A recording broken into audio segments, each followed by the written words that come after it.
سکون سے اپنی بھی کٹ رہی ہے یہاں، امیر شہر سے کہہ دو جھولیاں بھر لے، رضا کے لال کی خیرات بٹ رہی ہے یہاں۔ بہت اچھے انداز میں شاعر ہندوستان بھائی نعیم اختر نے پڑھا، اپنے سماعت کیا۔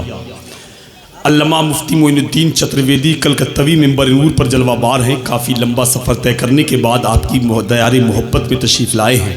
آپ سماعت کرنے کے لیے تیار ہو جائے۔ بہت اچھے انداز میں نعیم اختر صاحب نے پڑھا، اور جب یہ مدینہ کر رہے تھے تو میرے ذہن پہ یہ مصرے آ رہے تھے، یہاں تو التجا کر لو مدینے پاک جانے کی، وہاں پر ضد پکڑ لیں گے کبھی واپس نہ آنے کی۔ یار اتنا اچھا انہوں نے پڑھا ہے، آپ نے اگر سبحان اللہ نہیں کہا اس کا مطلب یہ نہیں ہے اچھا نہیں پڑھا، بہت اچھا پڑھا ہے۔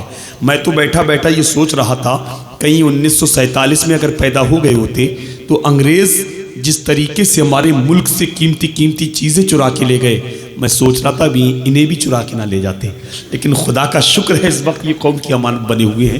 بہت اچھا پڑھا ہے، اللہ سلامت رکھے۔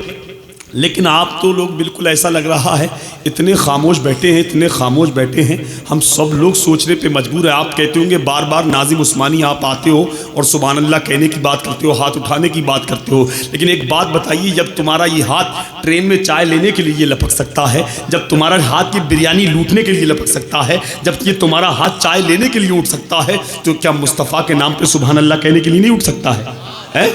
آپ لوگوں سے بار بار کہا جائے گا تم تو یہ سوچ رہے پردھان منتری کی کرسی مل گئی تمہیں، یار کوئی کچھ کہہ ہی نہیں رہا، آپ تو بالکل من مانی کر رہے ہیں یار۔ سبحان اللہ تو بولیے گا کم سے کم، ہمارے باپ کا فائدہ نہیں آپ کا فائدہ ہے، سمجھ رہے ہیں؟ آپ کمزوری کیوں دکھا رہے ہیں؟ علامہ مفتی معین الدین صاحب قبلہ کا مزاج رہتا ہے اچھے لوگ بیٹھے ہو، اچھے سماعتیں رکھتے ہو تو وہ دل سے تقریر کر کے جائیں گے، تو ہاتھ اٹھا کے ایک بار بولیے یا رسول اللہ، کفر کی کالک کو دھو کر صاف ستھرا کر دیے، مصطفیٰ نے ایسے ویسے کیسے کیسے کر دیے۔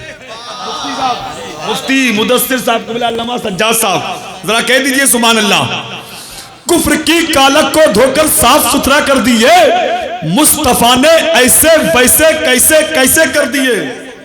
ارے یار نیکی کر کنویں میں ڈال، اب ہو رہا ہے فوٹو کھینچ فیس بک پہ ڈال۔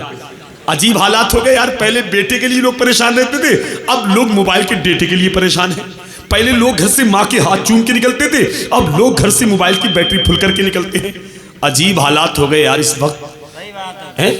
الہ آباد میں کچھ سال پہلے ایک گھر سے 5 سال کا بچہ غائب ہو گیا، اس کے باپ نے اس کی تصویر واٹس ایپ پر ڈال دی، نیچے لکھ دیا یہ بچہ گم گیا ہے، اگر کسی کو ملے اس پتے پر اس ایڈریس پر پہنچا دے۔ بچہ صبح 5 بجے غائب ہوا، شام کو 6 بجے اپنے گھر پہنچ گیا، لیکن حالات اس وقت اتنے خراب ہیں، وہ میسج گھومتے 5 سال سے آج بھی واٹس ایپ پہ فارورڈ ہو رہا ہے۔ اب پریشانی یہ ہے کہ بچہ جہاں گھومنے جاتا ہے لوگ اسے پکڑ کے اس کے گھر پہنچا دیتے ہیں۔ یہ حالات بن گئے ہیں، تو آپ کمزوری کیوں دکھا رہے ہیں یار؟ بڑی اچھی تقریر ہوتی ہے، پورے ملک میں بڑا اچھا پیغام جاتا ہے، لیکن عام مزاج بنائیں۔ اب شعر سنیے اور ہاتھوں کو اٹھا کے کہہ دیجئے یا رسول اللہ۔ اب تو آپ نے چائے بھی پی لی، اب تو چاشنی بڑھ جانا چاہیے، تازگی پیدا ہو جانا چاہیے، کچھ لگنا چاہیے، مجھے لگنا چاہیے کہ واقعی آپ ذمہ داری سے سن رہے ہیں۔ چائے تو بڑی اچھی چیز ہے، حالانکہ نعیم بھائی نے کافی روکا، لیکن چائے ایک ایسی چیز ہے، ہندوستان کی تاریخ میں ایک آدمی تو چائے بیچتے کہاں سے کہاں پہنچ گیا، اللہ سلامت رکھے، تو آپ بھی کہیں نہ کہیں پہنچ سکتے ہیں۔ ذرا بولیے سبحان اللہ۔ کفر کی کالک کو دھو کر صاف ستھرا کر دیے، مصطفیٰ نے ایسے ویسے کیسے کیسے کر دیے، بدر میں 2 سورما آئے تھے بن کر 1000، 313 نے ان کے دانت کھٹے کر دیے، 313 نے ان کے دانت کھٹے کر دیے۔ پیچھے والوں کو دیکھ کے ایسا لگ رہا ہے جیسے ایک شخص نے دوسرے شخص سے پوچھا یہ دیکھیے اخبار میں عجیب و غریب خبر چھپی ہے۔ بولے کیا چھپا ہے؟ بولے اخبار میں چھپا ہے کہ ٹوٹی پٹریوں پہ ٹرینیں دوڑتی رہیں۔ اس نے کہا اس میں کیا تعجب کی بات ہے یار، یہاں تو ٹوٹے روڈوں پہ گاڑیاں دوڑتی ہیں، ٹوٹے حالات میں جنتا دوڑتی ہے، ٹوٹے گھروں میں مفلسی دوڑتی ہے، ٹوٹے گھروں میں حکومتیں دوڑتی ہیں، دوڑتے رہنے دیجئے، آپ اپنا کام کیجئے۔ آپ کو معلوم نہیں اگر کوئی بچہ خراب ہو جائے تو لوگ کہتے ہیں ٹیلی ویژن نے بچے کو خراب کر دیا، ٹیلی ویژن خراب ہو جائے تو لوگ کہتے ہیں بچے نے ٹیلی ویژن کو خراب کر دیا۔ اس وقت یہی ہمارے ہندوستان کے حالات ہیں، انسان اتنا خوبصورت نہیں ہوتا جتنا اسے پردے پہ دکھایا جاتا ہے، اور اتنا بدصورت بھی نہیں ہوتا جتنا اسے آدھار کارڈ میں دکھایا جاتا ہے۔ اس لیے آپ کمزوری مت دکھائیے, ذرا ہاتھوں کو اٹھا کے بولیے یا رسول اللہ. ابے مسکرا کے کہہ دیجیے سبحان اللہ.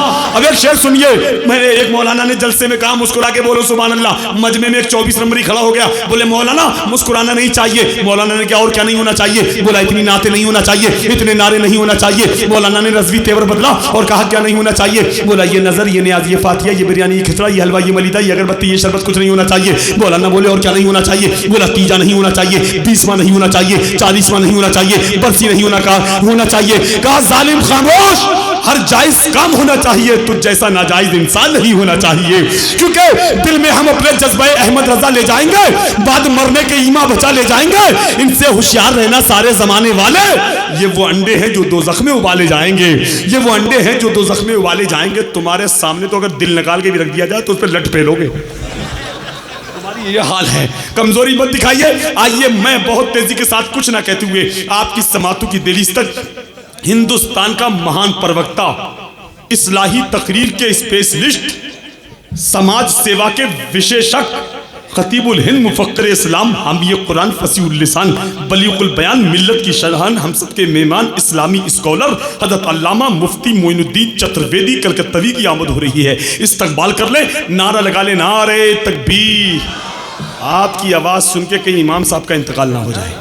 ہاتھ اٹھا کے نعرہ لگائیے بلند آواز سے, نعرہ تکبیر, نعرہ رسالت, مسلک اعلی حضرت, جشن غوث اعظم, نعرہ تکبیر.